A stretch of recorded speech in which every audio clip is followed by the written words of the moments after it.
G'day humans, welcome to the safe space for dangerous ideas. Digital currencies, super states spying on your every move, your every purchase, controlling you by controlling your purse strings. Whatever happened to Bitcoin? Was Bitcoin a fad, a pyramid scheme, a Ponzi scheme, or does it still provide a way for individual human beings to extricate themselves from the arms of the state, the arms of big finance, and pursue a freer future? That's the worldview of Peter McCormack, who knows as much as anybody about Bitcoin. He has not been in the least bit dejected by the travails of cryptocurrencies over the past year or two. He has a podcast called What Bitcoin Did. And he reached out to me after seeing me online and invited me on that podcast. I guess it would be a couple of years ago now. And we hit it off. He's a very smart thinker. He's not just a tech bro with his head in the clouds. He thinks a lot about politics, about the relationship of the state and the individual. And he's still bullish about a future in which Bitcoin untethers us from the ties that constrain us and provides a future that's brighter than the one that we currently have. And the flip side of that is that there is a dystopian future without Bitcoin that he's keen to articulate. I found it fascinating. I hope you do too. Enjoy the one and only Peter McCormack.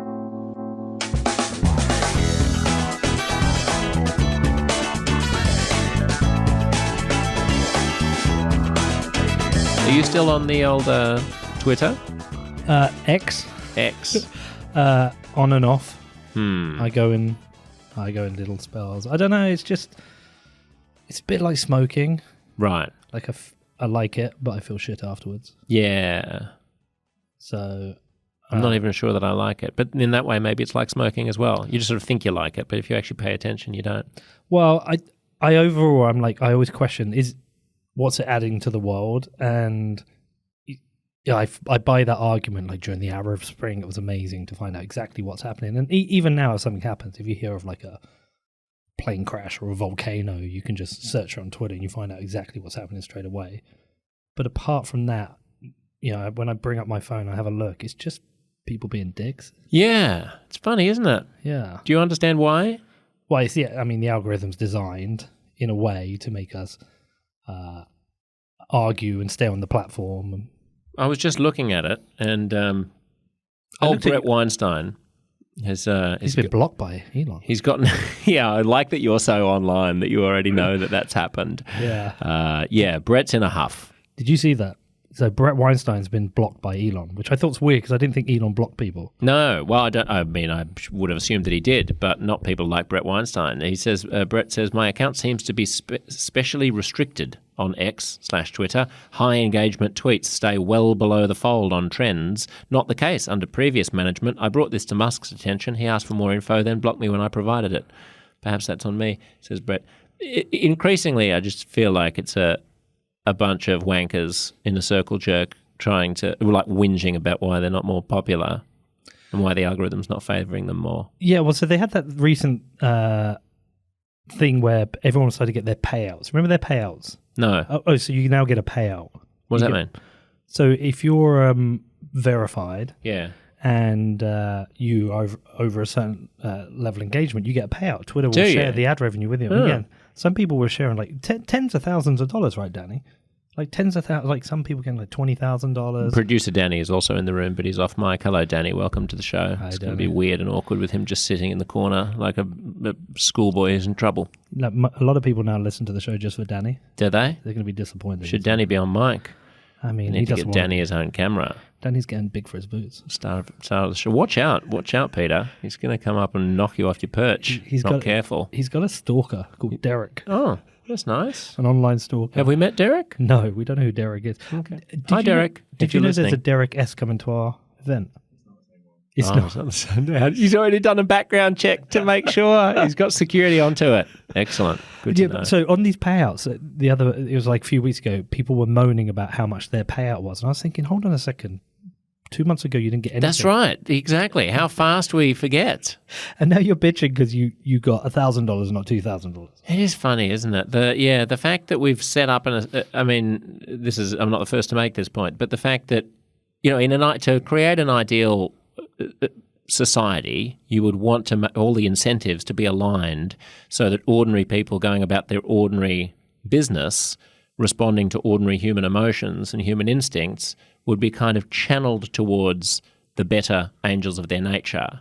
And we've created exactly the reverse with social media, where things that inflame us or outrage us or pander to us or demonize things that we disagree with or, feed our worst insecurities or create boogeymen or make us feel good about ourselves, like for irrational reasons, all of those things the dial is turned up on.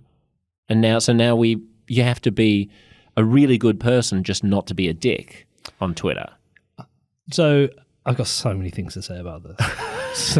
We got time, baby. So many things to say about this. God, even where to start. Firstly, when you described about the incentives,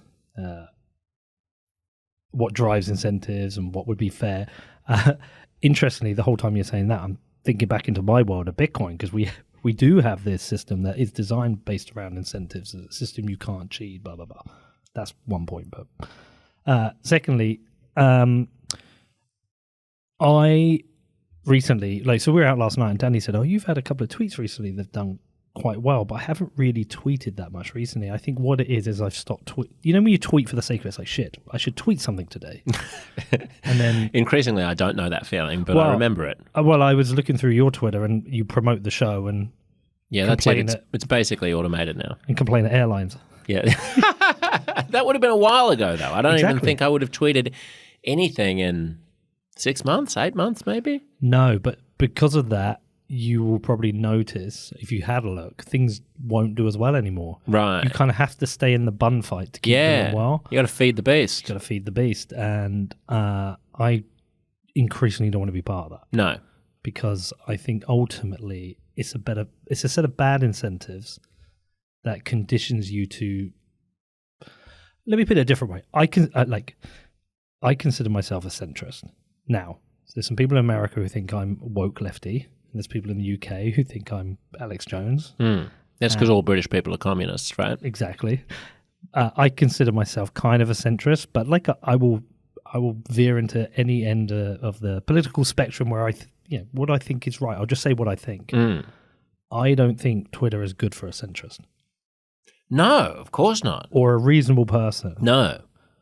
It's good if you're... even today, I went on today and I saw today, all day long, was Tucker Carlson has interviewed some guy who apparently smoked crack and had sex with Barack Obama. Good to know that Tucker's coming up in the world. Yeah. I was just like, what the fuck is this trash? Yeah. This is trash. I mean, by definition, if you use... I was talking to a brilliant guy, Toby Walsh, who, if people haven't listened to my episode of Uncomfortable Conversations with Toby, they should. He's Australia's leading AI expert and one of the world's leaders in artificial intelligence. And he is reflecting on social media and saying Zuckerberg created social media to foster meaningful connection between people. That was his catchphrase. He wanted to create meaningful connection. You can't measure meaningful connection. So instead, he created proxies for meaningful connection, which were the like button, sharing content, commenting on things. Turns out those are terrible proxies because meaningful connection or centrism or nuance is not necessarily stuff that you actually want to engage with. Stuff that you want to engage with, stuff that you want to either thumbs up or thumbs down or comment on or share is often stuff that just riles you up emotionally. It's often stuff that either aggravates you or panders to you. So you're right. Why would anyone bother to write an angry screed in the comments section and then forward a post about something that was reasonable? Yeah, I think there's a difference between Facebook and Twitter, though. What Zuckerberg did with Facebook is essentially create a community for you and your friends and your family. And so I don't really use Facebook much anymore, but when I did, it was kind of like baby photos, or we went out last night, here's some photos, or, I'm traveling here and that's cool, I'm there as well. Have you not used it since 2008, Peter? No. Because it hasn't been that for a while for most people, I think. Really? Yeah, you get more and more of the person who knows the person who's in a group with somebody else on Facebook who's shouting loudly about Boris Johnson. I see less of that, but I don't use it so much. Right. But But it's not as bad as Twitter, but that's a low fucking bar, isn't it? Well, I always felt like Twitter was, when that was happening, Twitter was that kind of like reasonable place originally where you could go and have a conversation about things that interested you to do with work. And then just over the last 6-7 years, it's gone just batshit crazy with politics. Right. And people focusing on their career, using Twitter for their career. And the problem with Twitter for your career is it rewards being a dick, or it rewards partisan opinions. I always use Tim Pool as my reference point. I used to really like his films he made a long time ago, and I know you called him a dum-dum. I did call him a dum-dum. I stand by that remark, yes. The man is technically a dum-dum. Yeah, I feel like he has been audience captured, and now he knows how to monetize being a dick. And I feel like he's left behind who he was, because he found a way of monetizing right-wing anger. And he doesn't like being called right-wing, I don't think. I mean, I don't pay attention to him, but that was what also caused umbrage when I said that he was right-wing. Apparently he's a champion of the left. Well, but what does left and right mean in that context? Well, you're an anti-establishment populist / conspiracy theorist, and you can be from either end of politics. Yeah, no, you can be. So he called himself, what is it, a disaffected liberal? Probably. Or disenfranchised liberal. Again, I don't pay much attention to the man. I mean, he doesn't have to be right-wing to monetize the anger of the right wing. Right. Do you know what I mean? So, yes. And I just found like he was increasingly just being inflammatory. Yeah, I mean, I think he's more than a dum-dum now. He was a dum-dum when I said that on Joe Rogan's show, which was 18 months ago now. Now I think, from what I can see of him, he's actually a dick. Or a dick as well. He's probably a dum-dum and a dick. Because, he's not just an idiot peddling specious, chaff to people who want to lap it up. He's also just a mean and nasty person, it seems. Because the types of things that universe of, I don't want to throw Tim Pool under the bus, although I do, but, he's not the only person in this universe that has gone down the rabbit hole of cherry-picking things to get outraged about and then misrepresenting them to millions of people. Yeah. But that to me is the perfect example of somebody who's, as I said, is captured by his audience. He's learned a way to monetize it. He's learned a way to rile people up, to get his likes, to get his retweets, whatever. And I think it's sad because I thought he was a good journalist. Do you worry about that in your line of work? What, worry about it broadly or for myself? For yourself. No, it's hard for me to get captured because in our little Bitcoin world, I'm probably considered by... this is where Danny needs a mic, because Danny would be a better person to ask. But there is a lot of people who are... I would say the Bitcoin world is predominantly people from the right or libertarian camps. And obviously there's a big crossover between the two. There's very small left progressive Bitcoin movement, but growing. And I think if you ask people to put me on the spectrum, they'll put me more towards the left. Right. No, but I mean, you can be captured by audience in any number of ways, right? You could pander towards preconceptions and misconceptions that people who tend to be keen on Bitcoin hold, even if they're not political. No, I think I'm probably one of the people who has done their best to avoid that, because I actually realized, in the world of podcasting or the podcast game, the most important thing is authenticity, like being you. And it's better to have people dislike you but believe what you're saying. Yeah. Than pander to the audience. Yeah. So there's I say a lot of things that are considered controversial in the world of Bitcoin, and have a lot of people call me an idiot. But like my show is probably the biggest one about Bitcoin. So I think that's happened because I can't get captured. Yeah, yeah. That's not to say, look, it's a slippery slope that you can easily fall into sometimes. I don't think people do it intentionally. Yeah. They just see what works and see what gets clicks and what doesn't. It is something they have to be mindful of. I have to be mindful of it as well. And the price is probably that we have a smaller audience I have a smaller audience than I could have if I were corrupt. I think you're buying time and longevity. over kind of like these short-term gains. Yeah, and like I don't want to be a dum-dum or a dick, you know? Like, so there is a value in being neither of those things.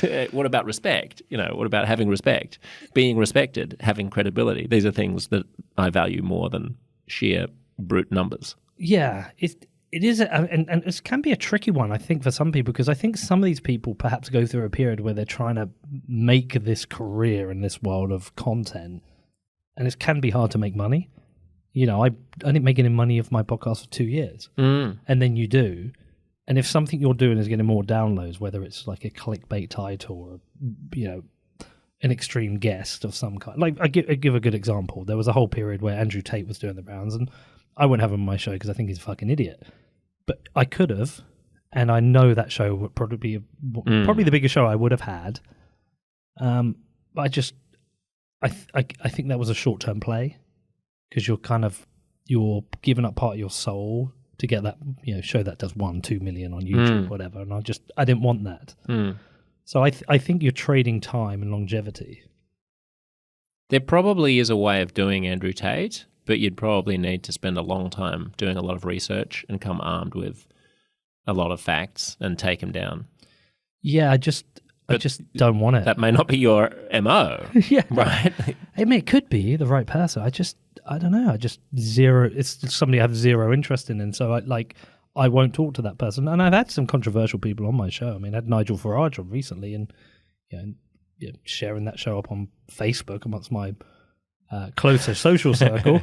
I know there's a lot of people who would just be horrified that I even spoke to the man. So I won't avoid controversial people, but it has to be relevant. I'm not going to trade.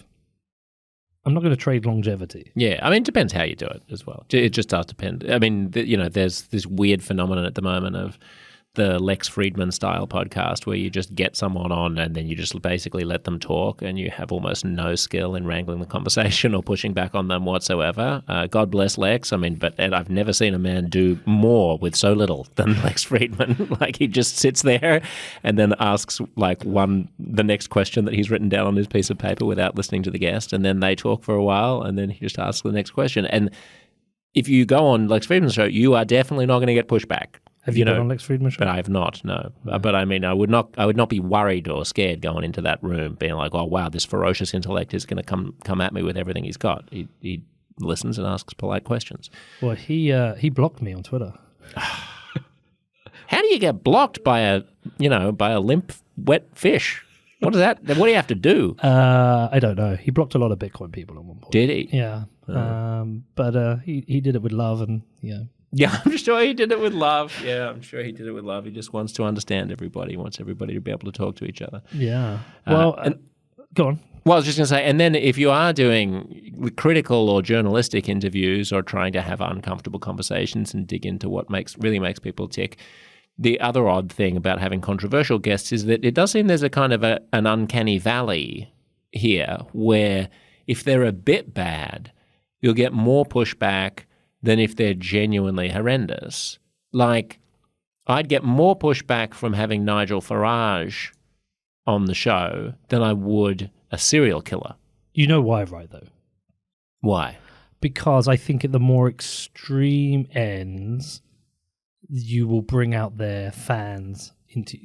how do you judge it? Do you judge it by the YouTube comments or tweets? Well, I just think I would be less likely to be cancelled if I interviewed the Christchurch shooter than if I interviewed, I'm trying to think of non-Australian examples. Nigel Farage would be a good one. Or yeah, I tend to find the most extreme people have a really hardcore group of fans.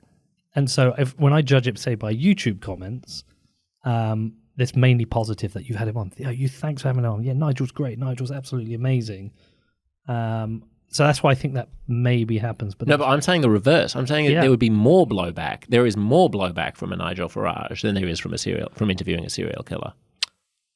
Okay. In other words, you interview someone who's a bit bad, and I feel the blowback is worse than you interviewing someone who's really, really bad. My only assumption is that if I interview a serial killer, everybody knows that I'm not sympathetic to serial killers. But if I interview a white supremacist, for example, I'm not saying Nigel Farage is one, but were I to interview a white supremacist, then people are like, well, why are you platforming a white supremacist? They wouldn't say, why are you platforming a serial killer? Yeah, that platform, I hate that platform and word. Okay, let me ask you then. So Uncomfortable Conversations is your podcast. Yes. You did used to work, you don't still work at the ABC? I do still work at the do? ABC as well, yes. But okay, what is the crossover between the two? There is none. No, but but what I mean is there a chance that you have, just by having a conversation on your podcast, you'll put at risk what you do with the ABC? Yes, definitely. Okay. Yeah. And if that happens, so be it. That's fine. It's a big world. There are other opportunities. But are you under any pressure? No. And the reason I've wrote it down here, Yeah. because this morning I was listening to Huberman's podcast. He Yeah. seems to be blowing up at the moment. Yeah, good for him. yeah, he he's is not great. a Lex Friedman. He's an actual human being with ideas and thoughts and understanding and knowledge, expertise. He had Mark Andreessen on, and it's a really good one. Great. I like both of them. Yeah, I can listen to it for hours. But he was saying he has a list of things now. He keeps this list of things he knows he can't talk about. Who? Hubie? Yeah. Well, Hubie's got a list, a band list. Yeah, he's got a list I of have to things. drop Hubie a line. I mean, you can hear it. He says a list of things he can't talk about or he won't talk about because he said of the way it may get cut for different vox pops. Oh, come on. But he's just being a pussy. I mean, who? You can't take down the Hubester. Hey, listen, He doesn't even work for anyone else. He works for himself. I'm repeating the message he said. And he said it's a growing list. This is part of the problem. We've got to grow a pair. Yeah. But so with your podcast, are you essentially seeking his list? Do you want to in a way, I think that we need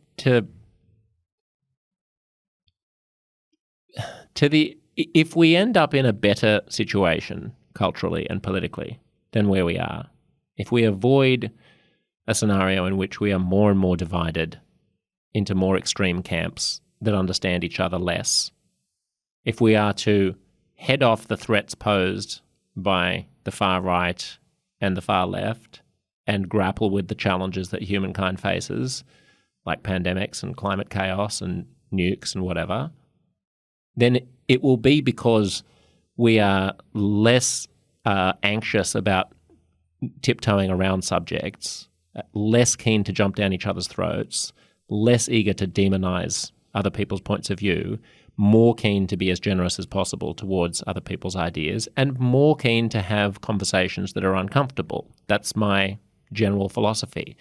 So to the extent that prominent people like Huberman refrain from touching issues that they regard as being toxic, that is not a contribution. Yeah, so I found it disappointing. Like when I heard it, I was like, well, hold on a second. There is self-censoring, but there's publicly admitting you're self-censoring. And saying you've got a list and it's a big growing list did make me think, there's a chance I avoid your podcast now. Because look, I know some people will self-censor to accept. I mean, do I self-censor? Possibly on certain very specific extreme issues I just don't want to get into because it's not in my world. What are those? What are the things I would potentially self-censor on? Okay, I own a football team. It has a men's and ladies team. I self-censor getting into I feel like sometimes people, when they're asking me about the football club, are trying to get me into conversations about maybe gender. Right. That I don't want to get into because I'm trying to run a football club. So right. Males, and I avoid having that because I think it's a trap. Yeah. I think someone's laying me a trap and they're trying to get me to a position where I can be cancelled. Right. But doesn't it matter where that conversation takes place? If it takes place on your terrain, on your podcast for a duration as long as you want it to, wouldn't you be able to do that? I think it's different when I'm being questioned, when I'm doing it on the podcast, which is that weird world of like part media, part journalism, to being the chairman of a football club where I'm running a business. Yeah, I see. Let me just run that business. I'm going to focus on that business. I think that's like the only place. I might not talk about things because I think it's boring.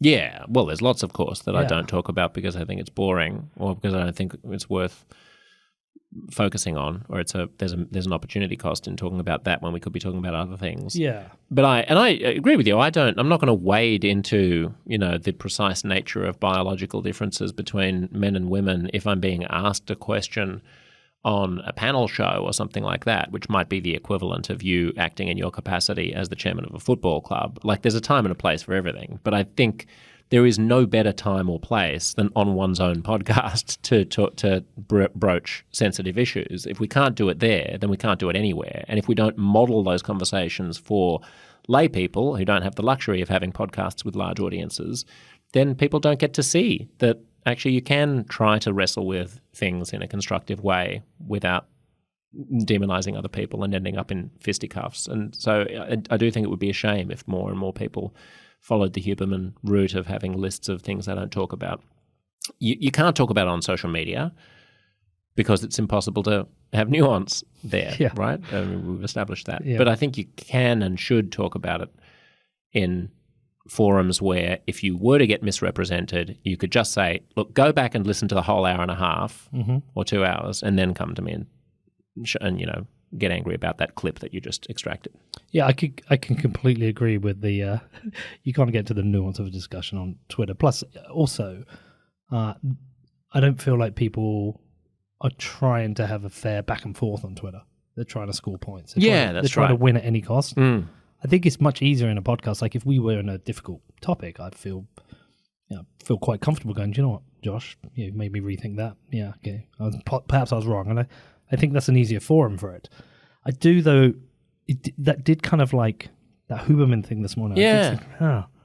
That's really tricky now. Like, do I trust you on any of your answers? But I do. Then I think back and I think, do you know what?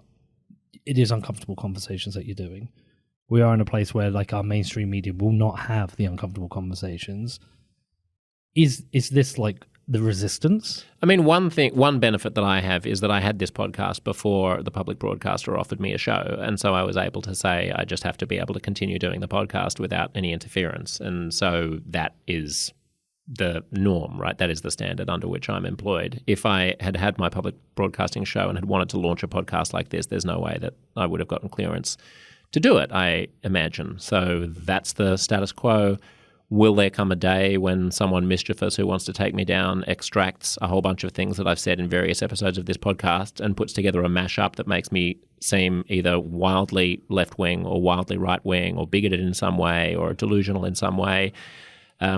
Probably, right? And maybe then I'll lose my job and that will be fine. I mean, it won't be fine, but that will be a price that is worth paying to try to continue fighting the fight of allowing civilization to flourish and human beings to have reasonable conversations with each other. I would feel corrupted if I had to curtail the kinds of things that we talk about on this podcast for fear that someone is going to get into mischief. But is it the resistance? Is this it's the success of your show, Rogan, people who are pushing the envelope of conversations? Is this like the resistance, a response to the fact that the mainstream won't deal with that? I wish the mainstream would, and I try to as much as I can. And to be honest, I have fairly free reign. I think a lot of this is self-imposed. I think a lot of the behaviour of journalists in mainstream media institutions is self-imposed fear and just, not wanting to go through the hassle of, speaking about gender, I did one story on my ABC radio show about the closure of the Tavistock Gender Clinic in the UK, which was a big deal in the UK. This was the leading gender clinic in the UK, and it was found to have not been serving the interests of young people, especially who were coming in to get gender care. And the Australian media was silent on it, and I thought that was odd because doesn't what the UK does have some bearing? Wouldn't that cause some reflection on the way that we do things here? Wouldn't that be just a little part of the media cycle? And so I interviewed the head of the Australian Psychiatric Association, who also had concerns about paediatric gender policy in the medical establishment. His concern was that if a 15-year-old girl presents with gender dysphoria and claims that she's actually a boy and that she wants to transition, that for a psychiatrist to ask about other underlying psychological conditions that might be going on, for example, whether she has autism or depression or anxiety, is sort of taboo now. That's regarded as being de-affirming care or like unaffirming care, right? Whereas the model is that you're supposed to affirm. So his point is it sort of deprives psychiatrists of some of our toolkit if we're mandated to take at face value every claim that every young person makes regarding their own gender identity. Like, these are complex things, and there can be a social contagion, there can be other things that are going on that are worth interrogating. So I had him on my show, and needless to say, then had to spend a half day responding to complaints that come in. And they're clever. Like, extreme activists know how to read the charter of the public broadcaster and compare it to everything that you've said and nitpick the precise number of people who I said were involved in the class action suit against Tavistock, where the number was estimated by a law firm but actually ended up being a slightly different number. So you have to go back through all the reams of research. Where did I get that information from? Where did I get that information from? It ended up being cleared. But the point is not whether it gets cleared or not, or whether I did anything wrong, which I hadn't. The point is that they know that there's a tax on your time and your attention. And so a lot of journalists, I think, it's just like not worth the hassle. Why would you wade into this? So I don't think it's an institute. When you say the resistance, I don't think it's like resistance against the dark force of like the mainstream media, which is in the pocket of corporations or like in cahoots to push a particular narrative. I think it's more insidious than that. It's just the accretion of millions of little decisions made by individual journalists and editors who come from a particular worldview and are doing things the way they think they should be done. That tax is interesting because you have to be well prepared in advance. Because, it's like sometimes like we don't know what we're going to talk about today. No, that's right. So you might wade into a topic and go, well, I'm kind of aware that like the data tells me something along these kind of lines, but you would have to be accurate up front, prepared for that challenge and tax. Yes, it's difficult. I mean, especially when you're doing a 3-hour talkback radio show. Like, I'm not putting together a news bulletin which is 5 minutes long where I can check everything. It's off the cuff. So, but there is, as a result, a certain amount of lenience on my show that there wouldn't be if it was a BBC, news report. Yeah.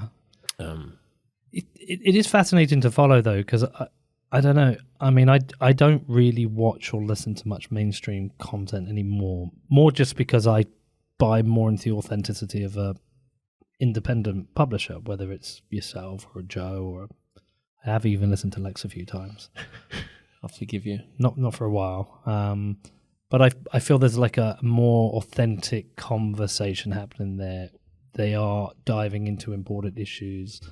They are opening themselves up a bit more to risk, to the risk of the council crowd coming up for coming for them. And then after that, like, I think also because you make a show, when you go back to something like the BBC, which, by the way, I don't think is all that bad. Yeah, they do some, on certain topics, they do some great reporting. On other things, they're bending the knee to the well, sometimes even the government. But I kind of find myself in a world where I'm noticing the questions they're not asking. Right. Do you know what I mean? Yes, I do. Yeah. It's like, why aren't you asking that question? Why aren't you pushing here? And then I know why they're not, because they want to stay in this kind of like comfortable narrow lane. I mean, the problem is that Joe and me and you and Lex, we're not news gatherers. So there is still a keen need for mainstream news. And as AI gets better and as the bullshit fire hose gets stronger and stronger and more convincing, it's going to become increasingly necessary, I think, for us to rely on certain gatekeepers of information like the BBC and the ABC, because you're not going to be able to go on Twitter when there's a volcano erupting and rely on what you see there, because so much of it is going to be produced by artificially intelligent bots. Yeah, you've gone quite down that AI rabbit hole, haven't you? Yeah, it's starting to worry me. Okay, interesting. Okay. And there's lots of opportunities, but I don't think we're grappling with the threats. Are you using it yourself at all? Not much, no, only as a novelty. Right, okay. So I use it on a daily basis. What for? Writing press releases and artwork concepting, design work in Midjourney. I mean, I can get a design concept put together in 10, 15 minutes and take it to a designer and say, here's a brief. Right. I find it very useful, but I'm also very consciously aware of what this potentially means, let's say at the softest level in the jobs market, as somebody with 2 kids thinking about their future. I'm probably not as aware as I should be of the potential threat. I can see now how I can see the AI bots on Twitter. I got one specific one that responds to every tweet I write. Right. It exists there and just summarizes it. And I think it's like an interesting window to what's coming. Yeah. But I think there's a really cool thing that might come out of this, that the AI might destroy Twitter. Make it completely unusable. Yeah. I mean, it may destroy the internet. I've interviewed one expert, and she thinks that within 18 months, potentially, 90% of the internet will be produced by machines, and that really the World Wide Web as we know it may end up only having a lifespan of a few decades from when it began until now, because as a place where human beings communicate things with other human beings, because the AIs are going to be indistinguishable from people, and they'll be able to use websites and click on things and enter information and sign up for things, and we may have to create walled gardens for humans where you need human verification to get in, and there'll be little intranets which we can use as if it were the World Wide Web, but the actual internet as a place where you can comment on things and stuff like that is about to be washed away, because so many of the commenters will be computers. Isn't there part of you that thinks, actually, that might be a good thing? Yeah, possibly. Possibly. I mean, comments, threads, see ya, Twitter, I mean, later. You must be a similar age to me. Yeah, I'm 45. I don't know how old. 45 in October. There you go. So you remember a world of no internet? Oh, absolutely. It's extraordinary. Yeah. No mobile phones, no iPads. Yeah. You just went outside and did things. Yeah. My daughter is addicted to TikTok like every other girl, and as much as I try and stop her, I can't be there all the time. No. And I see a different childhood to the one I had. One where they have a childhood that's much more controlled by screens and less running around in the fields. It just naturally exists. Also, that fear that you have if your kids being out there in the fields, and who the fuck wants to be out there with them. But like I can kind of romanticize about the internet being destroyed. Right. In a weird way. Yeah. But I don't think it's going to be replaced by running around in a field, Peter. No, but you know what I mean? Better human interactions. No. You don't see the I think it'll be... Well, if I were convinced that human interaction was going to replace the demise of the internet, I would be heartened by that. But I think it'll just be interactions with more sophisticated machines and with people who are mediated by increasingly sophisticated prisms and portals that we engage with each other through. I don't see a de-escalation of the sophistication of algorithms and social media. So what is it you're saying? The internet functioning as it is today will be destroyed, but we'll still use it? Yeah, that it'll be replaced by a hodgepodge of other things. But I mean, I'm not talking, when I say the internet, I don't mean TikTok. I mean, TikTok will still be TikTok, right? You may need to be verified as a human being to use TikTok, but it'll still exist. I mean, what's amazing to me is also what's happening to your daughter's just attention and capacity for depth of focus. Like, that's the thing that I miss. Like, it's amazing. I was thinking about when I was 15, say, and you made plans to go to the movies with a mate, and, you know, you would show up at the movie theater on time. And if they weren't there, you had no way of contacting them, and you had nothing to do. You didn't have a supercomputer in your pocket to pull out and look at other people who were presenting photos of themselves or videos of themselves to, you know, that were algorithmically selected to arouse you in some way, not sexually, but like just to engage you in some way. You didn't have Twitter to look at other people arguing on the other side of the world. You just stood there and you like looked at other people's faces as they walked past, and you looked at the clouds until eventually, when they didn't show up, you just wandered off and went home. Well, you had a Walkman, maybe. Maybe. Yeah, or a Discman, possibly. Listen a bit of Bon Jovi. And it's amazing to me that that's how we lived. Yeah. You know, it shouldn't be amazing to me that that's how we lived, but it is amazing to me to imagine that you couldn't fill every spare second of time with something that was going to capture your attention, and that you actually just had to sit and ponder occasionally. It's funny you raise that, because I tell my kids this. I was like, yeah, I say, you go to the cinema, you go to town, you say, we'll meet there, we'll be there at 2:00. And usually they'd be there within 5 minutes either side of that. But you had to be there. Mm-hmm. You had to turn up. People were punctual. There's no phone call, I'll be there in 20 minutes, and they'll go off and do something. There isn't even a phone call anymore. There's just a text message. Yeah. You don't even plan for what movie session you're going to see. You don't even plan for when you're going to, we'll catch up tonight or tomorrow. Text me. Are you even watching the movie? Yeah, that's right. You're watching something else on your phone. So where is crypto going to come into all this? I want to get your thoughts about how your thinking has changed, if at all, over the past couple of years about the role of cryptocurrencies. Well, it's all Bitcoin. Everything else is bullshit. Okay. Let's just be quite frank about that. And the only use for crypto outside of Bitcoin is that we have these things called stable coins, digital dollars that exist on certain networks. I've just been out to Argentina, rampant high inflation. If you've got access to the tools, converting your local dying Argentinian pesos into a digital dollar is useful. It protects you, especially with 10% monthly inflation. Unless the link snaps, as it did with one of the tethered coins, didn't it? I don't know what you mean by that. During the crash last year, wasn't one of the USDTs or something like that? I mean, it was supposed to be tethered to $1, but it turned out not to have stocks, and everyone lost their shirt. Luna? Yeah. Yeah, Luna went down, so then it was... Yeah, but that wouldn't be the one I would use. Tether is the one I would use, and that exists on multiple different protocols. That's on Tron, it's on Ethereum, it's platform agnostic.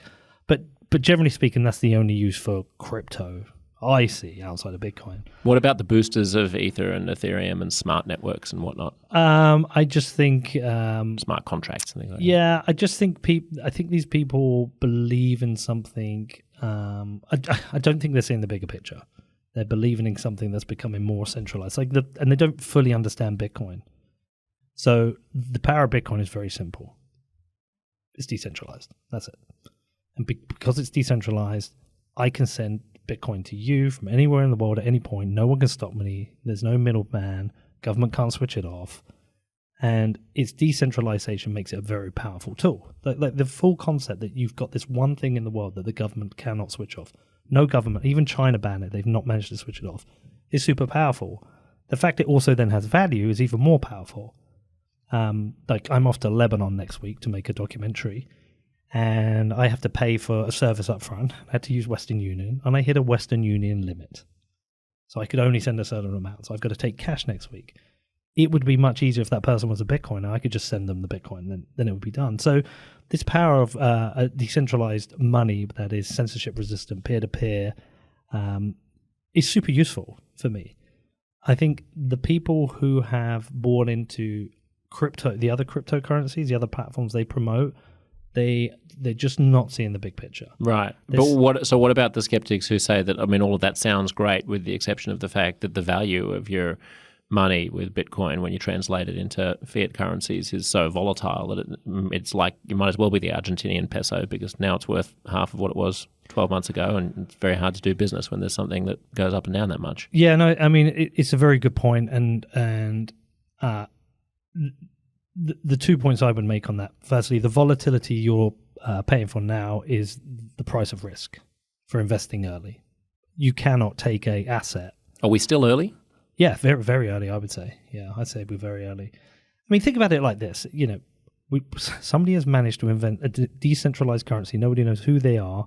It can be used globally on any electronic device in the world, and there is an exchange rate value in nearly every country in the world. That's a pretty big achievement. But you can't go from zero. I mean, if we want to match gold, if we want to get to 10 trillion, I think we're at 500 billion right now. You can't go from zero to a trillion without some volatility. Because what happens is, as the price shoots up, some people are like, holy crap, I've got like a bunch of money here now. I can buy a house or a car or whatever. So they sell a bit. So you're going to get volatility. And that's why, most Bitcoiners would say to most people coming into Bitcoin is, do not put much money into this. It's volatile. It's risky. You're essentially making a bet. It's an investment in the future of money. Now, for me, volatility doesn't worry me in the long term.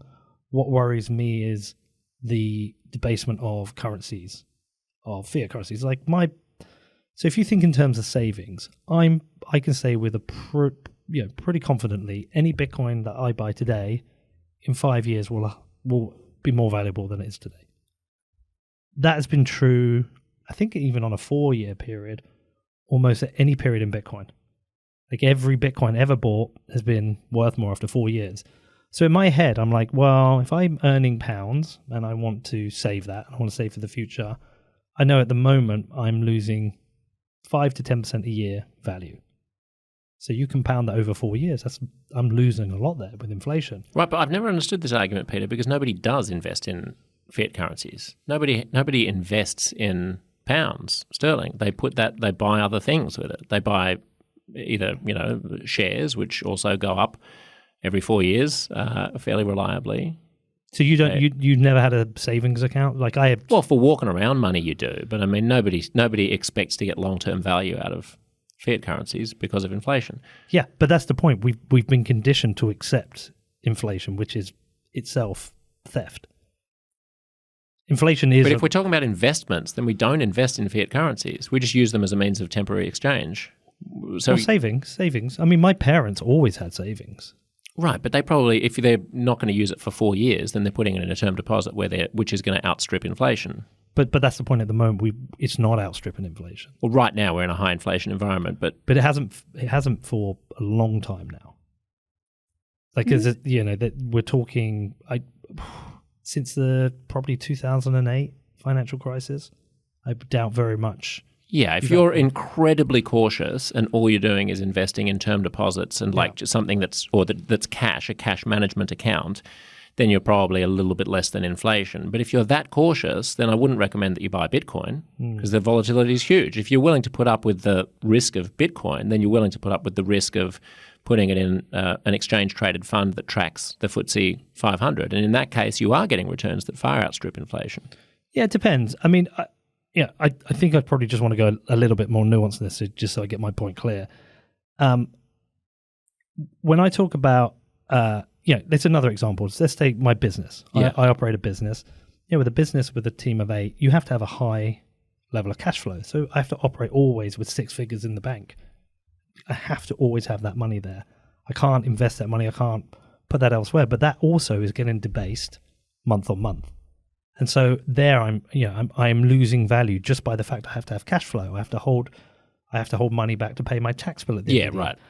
So that is being debased, but there is no reason for us to be debased apart from the fact that governments print too much money. It is a monetary phenomenon, inflation. So, for me, there are alternatives. Now, I can't, as a business, put it into Bitcoin because of the short-term volatility, but I do have to constantly think about this, and it reminds me of the fact that inflation is a theft from us that we shouldn't have to go through, and we don't have to go through. But the bigger point is when you look at something like the inflation we're dealing with here. I'm going out to Lebanon next week. I've been out to Argentina. I've been to Venezuela. I've been to countries with very high inflation. For them, holding Bitcoin is a real alternative and a valuable alternative, even in the short term. Yeah. So if you had up on there, if you had the Bitcoin chart against the US dollar, you would see we had a spike in the price, and the peak was probably a year and a half ago. If you go to Argentina, it's now.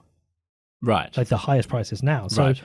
Yeah, I don't. When I talk about these things, I don't always talk about it just from the perspective of me, somebody living in, somewhere like the UK, where even though we've got kind of high inflation, there are places where it's much worse, and it's a much more useful tool. That's why when I travel for the job, I go to these places, because this is the true story of inflation, the real serious side of inflation. But we do have the potential of having those levels of inflation happen in Australia, UK, US. We could have high double-digit inflation over the next 10, 20 years. It's entirely possible. And so for me, it's just like Bitcoin makes a lot more sense. I know long term that's just a good place I can put my money. It can't be stolen from me. I can spend it how I want. I can use it how I want. And any money I put there for the long term, I'm pretty sure it's going to protect my spending power. I mean, pretty sure. Not certain. I mean, it doesn't have the duration, for example, that a property investment or the stock market has as investments, not as tools of exchange, as long-term investments. Yeah, but you have to just weigh up these things that you understand where you want to put money. I own a property. Would I put all my money in property? No. The 2 times I bought properties, one was at the 2008. I literally bought it in June 2000. I think it was a month before the global financial crisis. And I just bought one 6 months ago. Right, but I'll bet the 2008 property is worth a ton more than you bought it for now. I'll tell you, I bought it for $285,000. I sold it 16 years later for $475. So not bad. Yeah, pretty good. I mean, I have heard people say, even who are Bitcoin skeptics, yeah, this might be great in basket case countries like Argentina and Lebanon, but what you need is a central bank that knows what it's doing. And I mean, you say that inflation is theft. It is managed theft that we all sort of collectively agree on as being the price to pay, for example, right now, for certain outcomes, and you hope that you have a central bank that's good enough to be able to bring it under control by raising interest rates until the inflation comes down to its target zone. I don't quite understand. I still don't quite understand why what the transition point is, where if we don't become Argentina or Lebanon, why we're all going to undertake this shift.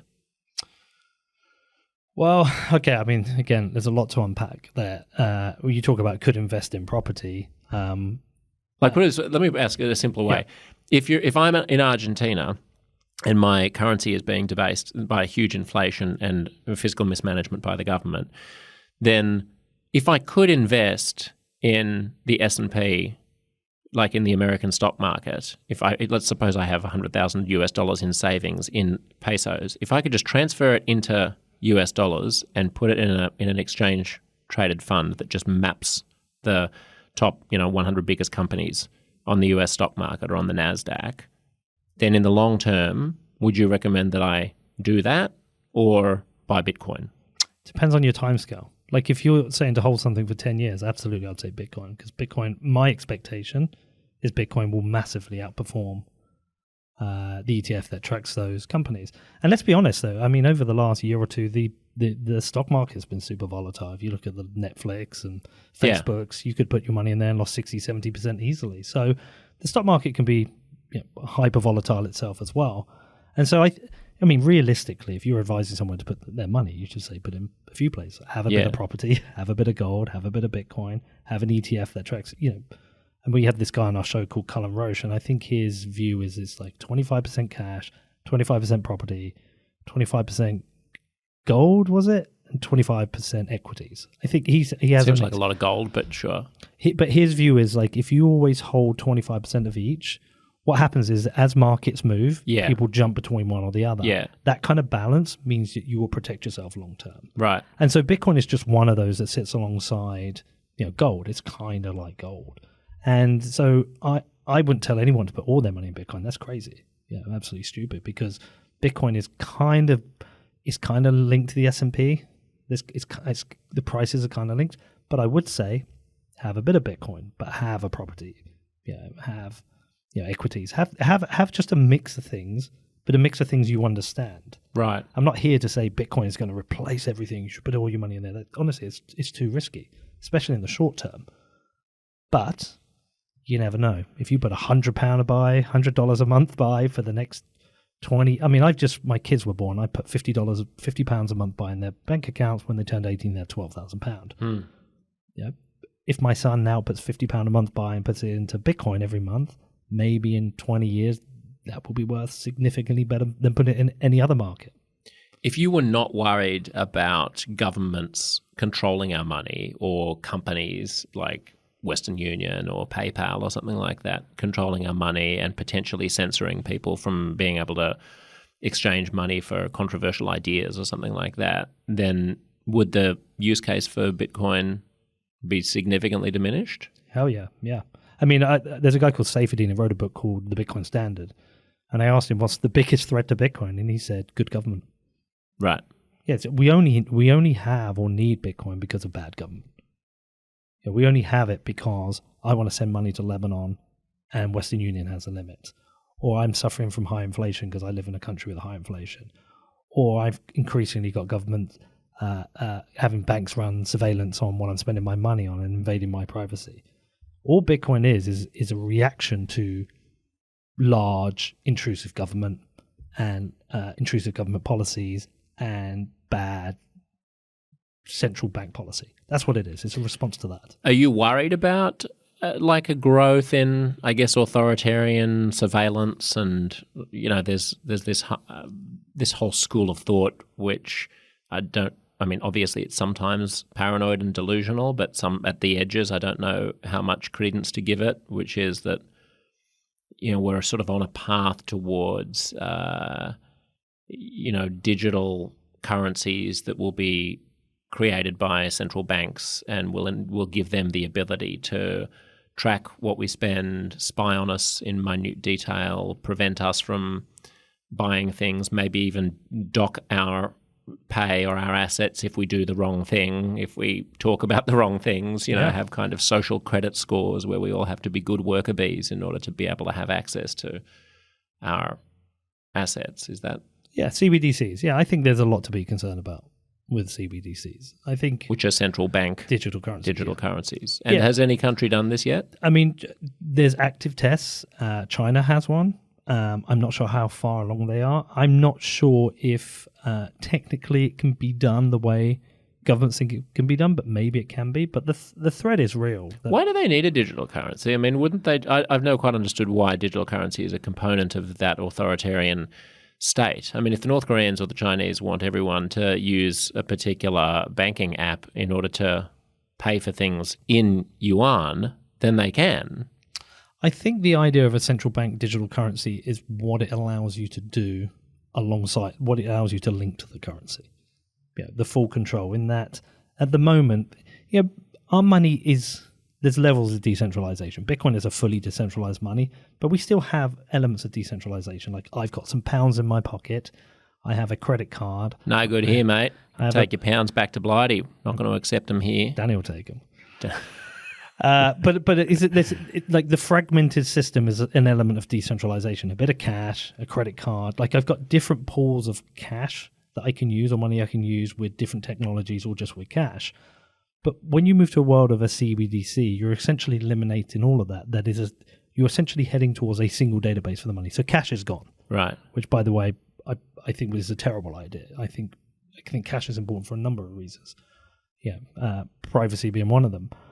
But this idea that you have this one central database of money, who has what, who spent with who, I think it just hands too much over to governments when we know what the risks are with government. Right. The overreach, the potential overreach. And what about private industry? I mean, apparently Google buys 70% of American credit card transactions from vendors and credit card companies and then uses that to cross-reference those transactions to your avatar that they have for you so that they know what you've been spending and they can target advertising to you. That's a treasure trove of... I mean, that's a different level of privacy invasion. That's a invasion of privacy to sell you, put ads in front of you to convince you to buy shit that you probably don't need. But I think we should stay on the central bank digital currency and the risks that come with this.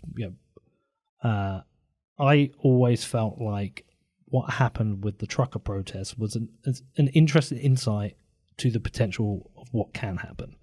I think this is in Canada. Yeah, I think you can forget whether you agree or disagree with the protests, but just look what happened.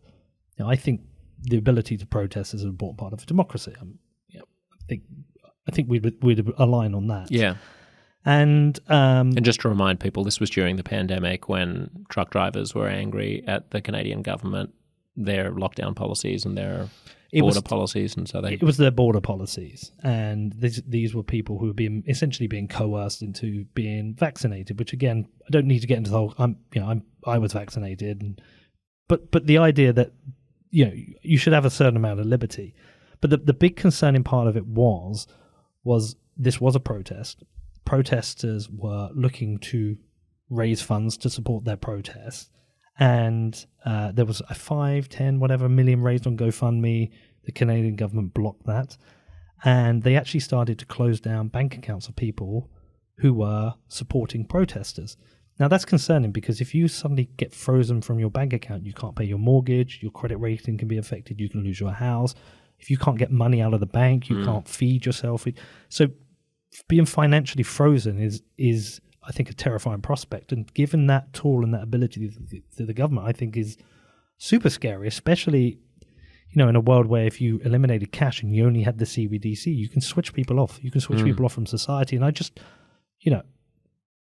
I accept government and I do support the idea of democracy, but I don't support the idea of giving governments so much power that they can essentially coerce your vote or coerce your decision making based on blocking you from being able to make financial transactions. Yeah, that sounds crazy. But they can do that with these tools. I mean, it happens in China. You can be stopped from being able to buy plane tickets. You can stop from being able to get on trains just by saying the wrong thing on WeChat. That is something that happens. And, we're a long way from China, but we are seeing the types of things that are concerning. I mean, another example, we have these this ultra-low emission zone in London. You were aware of this? Yeah, I saw actually you tweeting about this. Yeah, explain the ultra-low emission zone. So it's just, I think it's just another misguided green policy, and I'm not, I support smart, intelligent green policies, not those that end up becoming a tax on the poor. This is essentially a tax on the older cars. It's a congestion charge in London, is that right? But only for cars that aren't. Yeah, so we already have a congestion charge, which is essentially £50 to enter London. This is an additional charge whereby if your car is not compliant with the ultra-low emission grading, whatever that is, I don't actually know what it is, that you can be charged. But essentially what the Mayor of London has done is he's put cameras up all around London which track your number plates, can track where you go, track where you've been, and then they can charge you for travelling into parts of London. Now, if you link that to a CBDC, you can automatically be deducted. And this, to me, is the kind of policy that's come through, which I think is an unfair tax on the poor. I think the vandalization rate of these ULEZ cameras, which I think is something ridiculous, like 75% have been vandalized. I think that's, you're at the point where the government needs to listen, needs to go, hold on, people really hate this policy. Maybe we've got this one wrong. And so I just think giving the government cameras everywhere that can track everything, money that they controlled, the trajectory of where we're heading is too much control in the hands of people that I think have proven that they can't be trusted. Yeah. Do you not worry about it? I do worry about it. Especially since each step along the way seems to have its own internal logic. Like, well, here's this camera. Instead of, finding, let's take a speed camera, which is an example that more people in more places would be familiar with. And instead of sending you a speeding fine, and then if you don't pay it, we send you another speeding fine that's higher. And then if you don't pay that, then we send you a court summons. We cancel your driver's license. And if you still drive, then we send you a court summons. And then, that all sounds complicated. Why don't we just dock the fine from your bank account when you get snapped by the speeding camera? That seems a lot more efficient for everybody.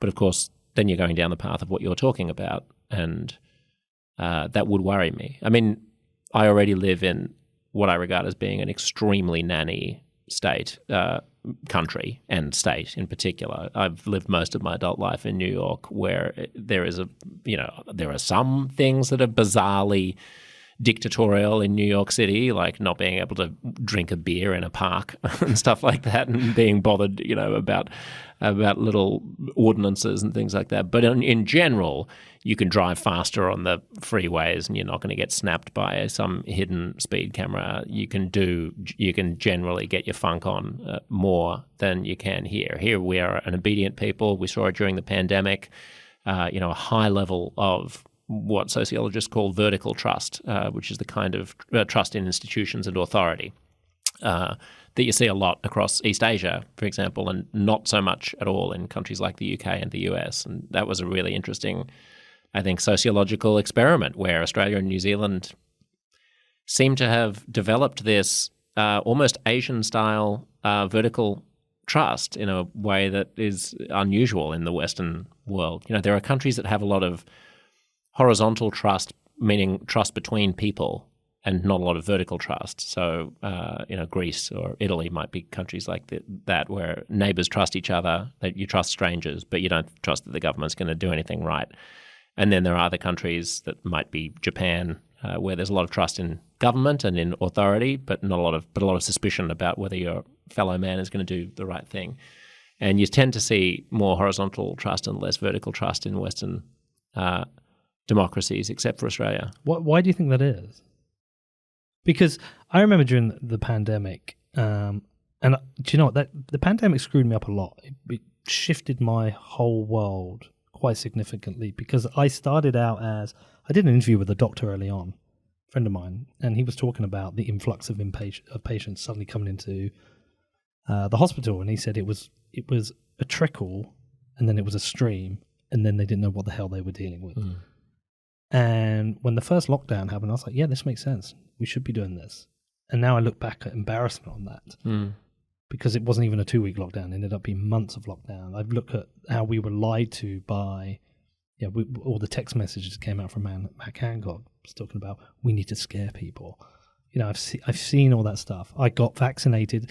I don't know if I made the right decision anymore, because I don't know where to find the truth anymore. My whole world has been shifted to a place of not trusting the government, but not knowing who to trust instead. I mean, I don't think you should trust the government, but I do still trust scientists, and I do still trust the medical establishment and the vast bulk of medical evidence. And it's not just from drug companies, which some people say, you can't trust Pfizer. I don't trust Pfizer, but I trust a lot of very, very well-educated people who have gone over this a bazillion times by now, and who find no long-term negative effects from the vaccines to speak of, and who say that it's very, very good at preventing hospitalization and death. So it was probably the right thing to do to get it. And then I agree with you that where we fall on things like lockdowns. I mean, in countries where the virus was running rampant, it's hard to understand what the point of a lockdown is.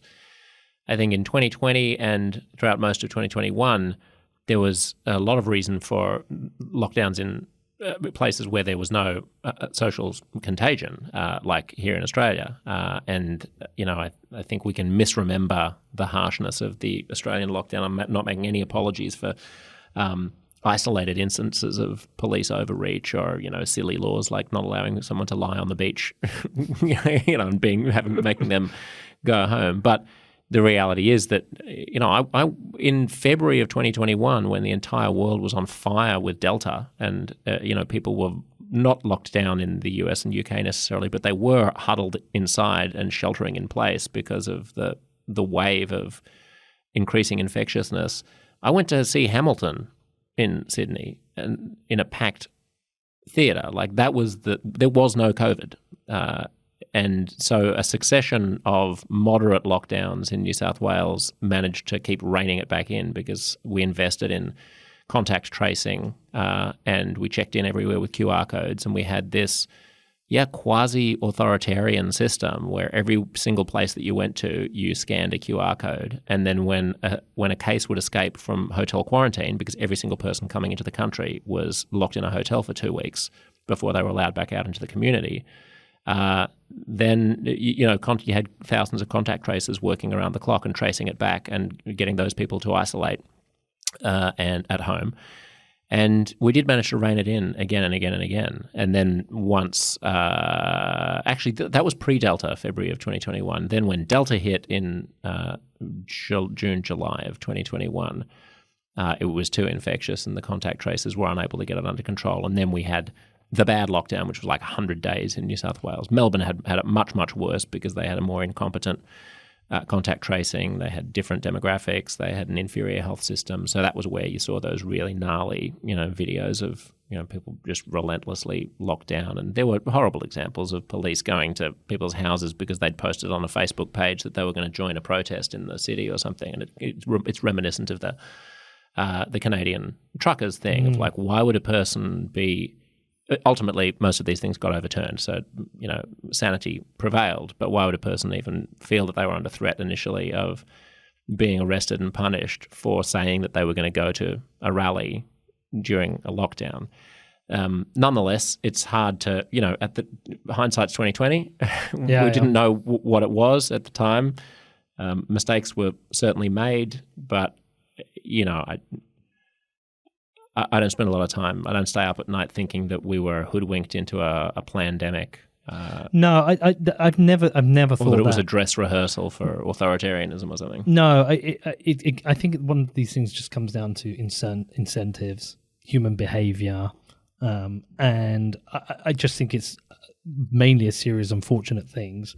Sometimes giving too much power to idiots. And I think there were good examples. I say good examples, but actually, really, they're terrible examples of police in the UK, Australia, America being given too much authority and being. I seem to remember one. It might have been in the UK where a girl was literally being strangled by a police officer, and I remember seeing things like that, and they were just terrible. But I didn't really want to get into a COVID debate, but more the point is that I think the whole period has just made me a lot more critical, aware that we can be lied to by significant lies from people of power and authority. Matt Hancock, all the text messages came out. They lied. They just lied to us. Matt Hancock was the was the position? Health Secretary. Yeah, right. And I can't remember if he was.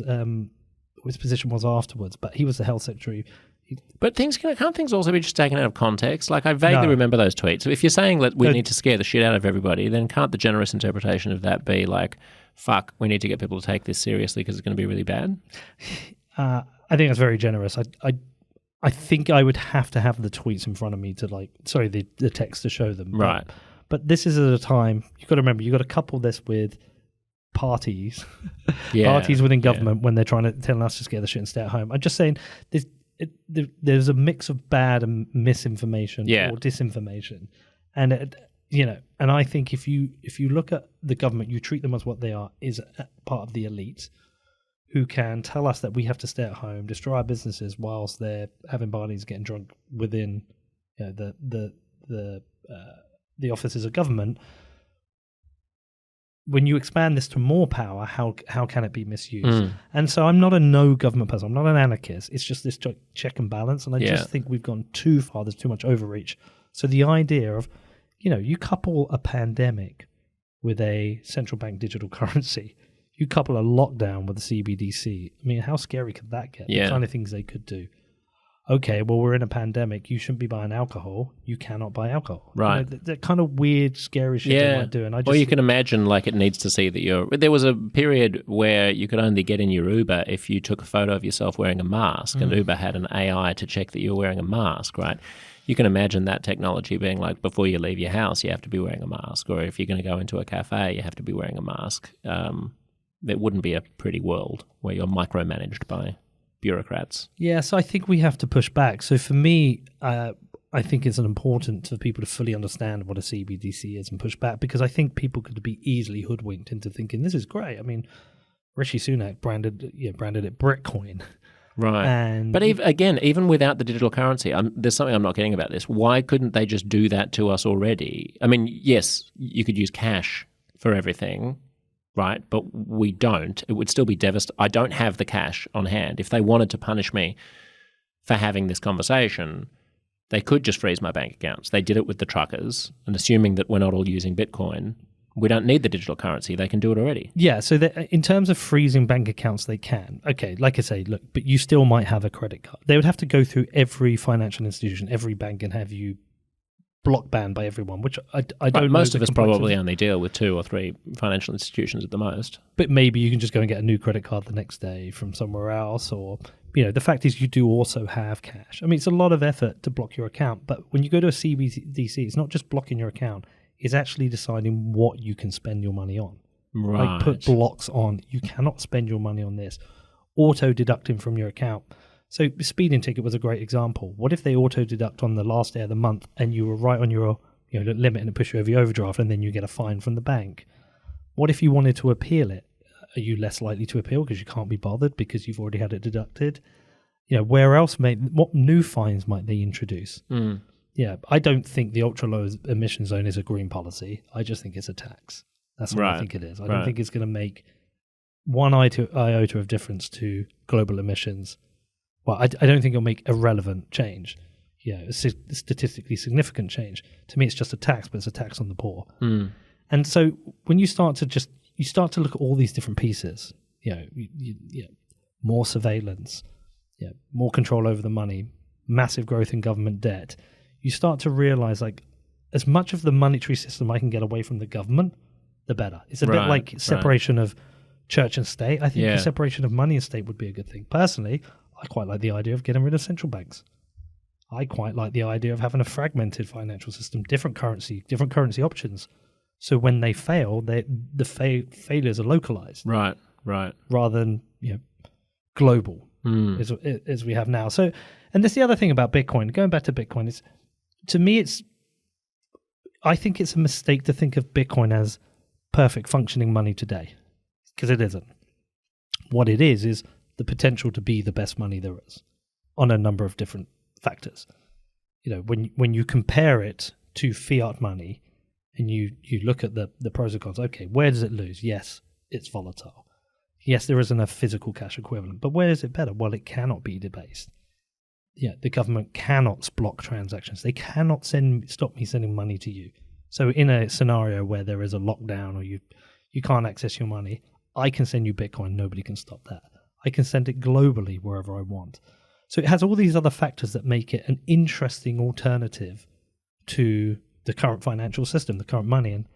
And so nobody should really be putting all their money in it now, but they should be learning about it and considering, maybe I should put a small amount in. And maybe that small amount I'm putting in isn't even an investment. It is a vote for resistance against the government. It's to say, there's this thing you don't have control of. There's this one thing you can't stop. And to me, that's a super important idea. That said, Bitcoin's gone from nowhere to being the 8th biggest currency in the world. It will eventually take the 7th slot and the 6th and the 5th. It will keep growing. It is a beast like that. And so for me, it makes sense to have a certain amount of my money in there. So it's both a protest and a sensible place to store some money. Yeah, and a hedge, I guess, right? I mean, a hedge, but money under the pillow. So there's a really interesting chart where if you look at the rise in the price of Bitcoin, it correlates quite close to the periods of government printing, massive expansion of the government's balance sheet, and that's a quite interesting point. Is that people say, "Oh, I was told this is a hedge against inflation. It's dropped 50%." You have to be ahead of the curve. Yeah, I don't mean a hedge against inflation. I mean a hedge against the government, the kinds of policies that we're talking about, or the sort of dystopian future that could be ushered in. Because it's very hard to argue against these things as well. There's a language game that gets played where, you argue against the ultra-low emission vehicle zone and people say, well, why don't you want to do anything about the climate? Or you argue against speed cameras and you say, do you want the roads to be more dangerous and more people to die on the roads? Or, there's always a compelling reason for the people who want greater intrusion into our lives to justify it.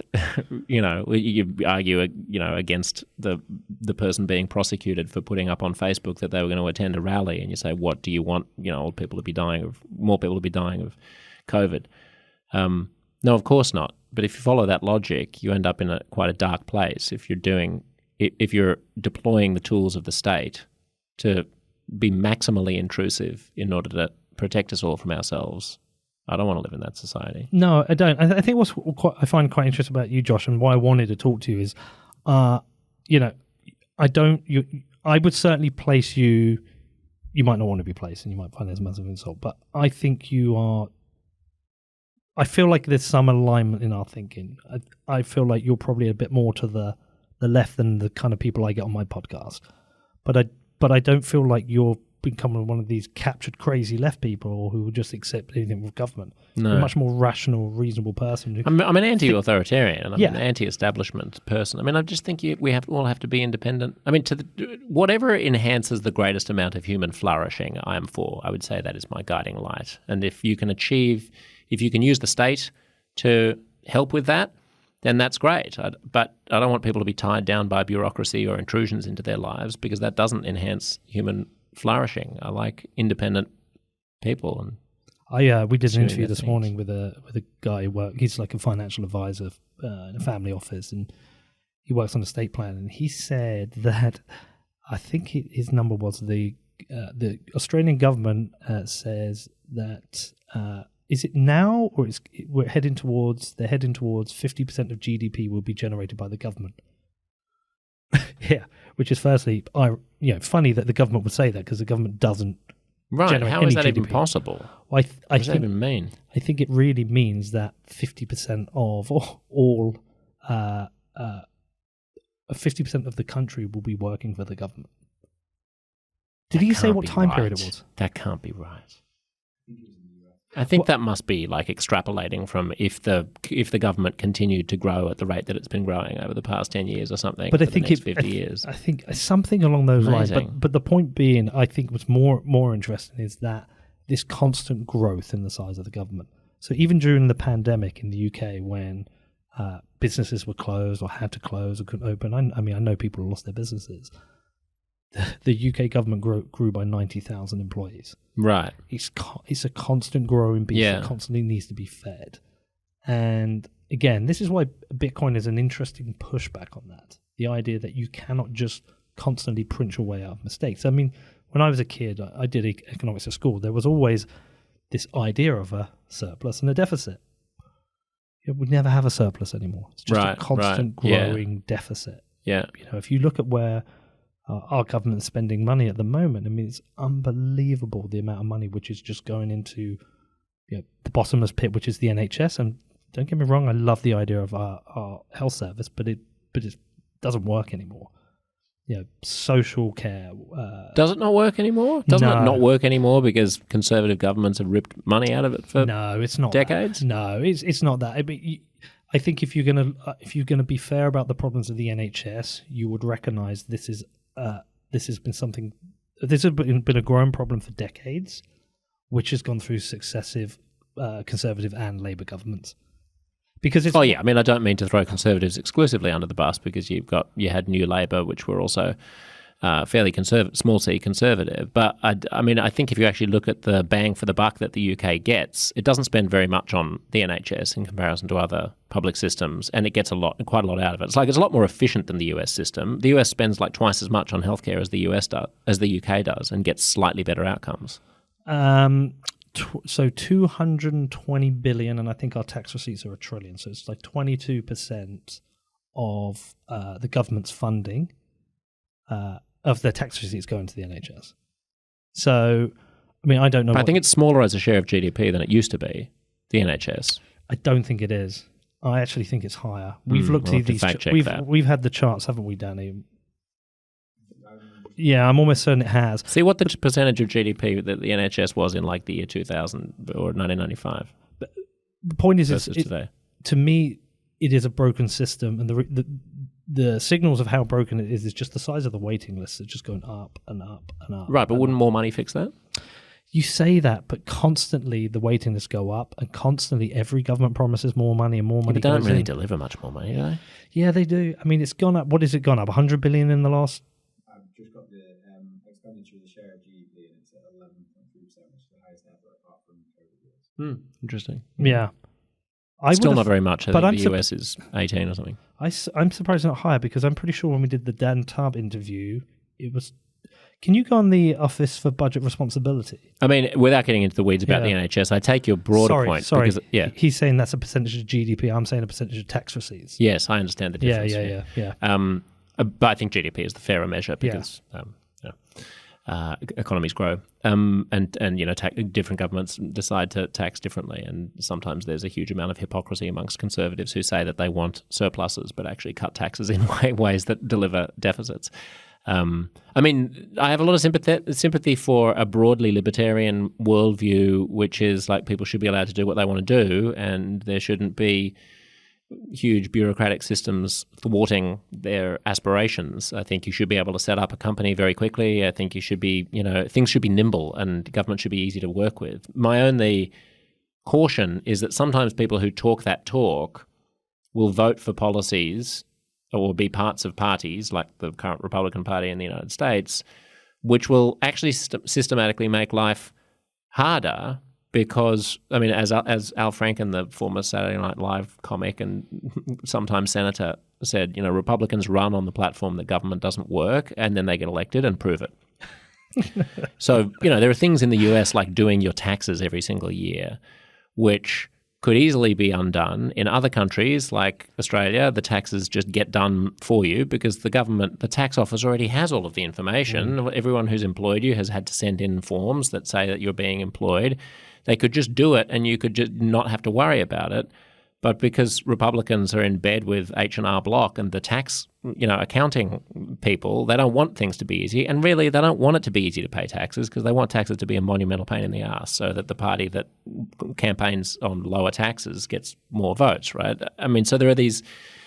You go to a country like Denmark, which I lived in for a semester and went to school in Copenhagen, went to university in Copenhagen, and it's so easy dealing with the government. There are no lines in the post office. Things function easily. In the US, my God, try going into the post office and sending a package. It takes you 3 hours. Try to go and get your license renewed at the Department of Motor Vehicles. It's a nightmare. That is because of a lack of funding. Maybe it's partly because of unions as well, but it's largely because of a lack of funding and a certain lack of kind of nimbleness and adeptness from government. So I think you could have a situation that would please libertarians and also lefties alike just by having governments that are efficient and lean but also well-funded so they can actually help you to achieve your aspirations instead of thwarting them. What would make them more nimble and efficient though? Because I think that's kind of one of the main challenges that government has that businesses don't. Like the free market kind of works. Yeah. Let's avoid arguments about a full free market would lead to lots of pollution. Like just companies that are shit lose their customers and they fail, and good companies rise to the top. That kind of works. You make a good show, you're going to get more listeners, and if your show goes a bit shit, you'll get less. Like it just kind of works. Well, you hope that in a democracy that the voters are the people who decide on what's working and what's not. And if things get too sclerotic and hard to deal with, then voters vote in a different government. But when they're both not working, when the institution of government isn't working, then you have a problem. But hopefully there are people who come along and say this whole thing is not working. Sometimes people vote for such people. Margaret Thatcher ran on that platform. Ronald Reagan ran on that platform, and they got in and they did make things much more lean and efficient. And that had downsides and it had upsides. And, We're seeing that in Argentina. I just said to you I was out in Argentina, and Milei, I don't know if you know much about this guy, but he won the primaries. He is a libertarian. Right. He is campaigning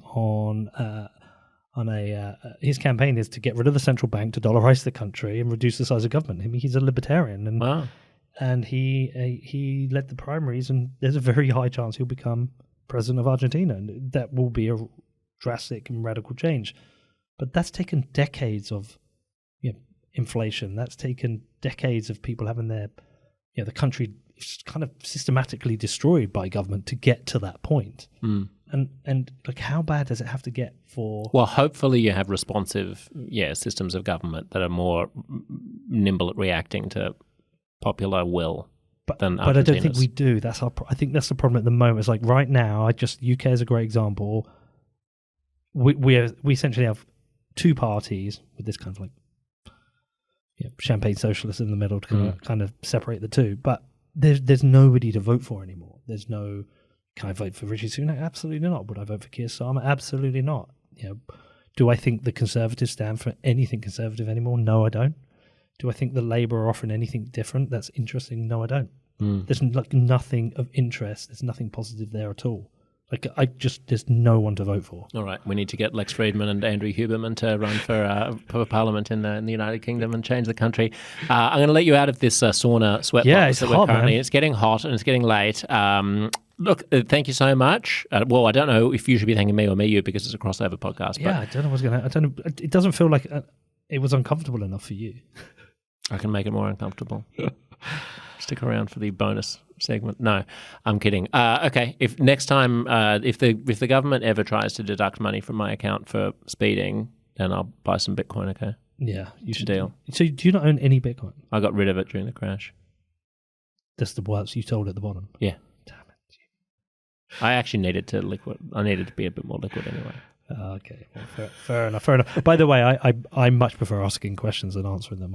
I'm never usually a good. No, I think some people can do both. I think you do both. I never tend to be a guest. Get out of town. Great. Thanks, Peter. Thanks, man.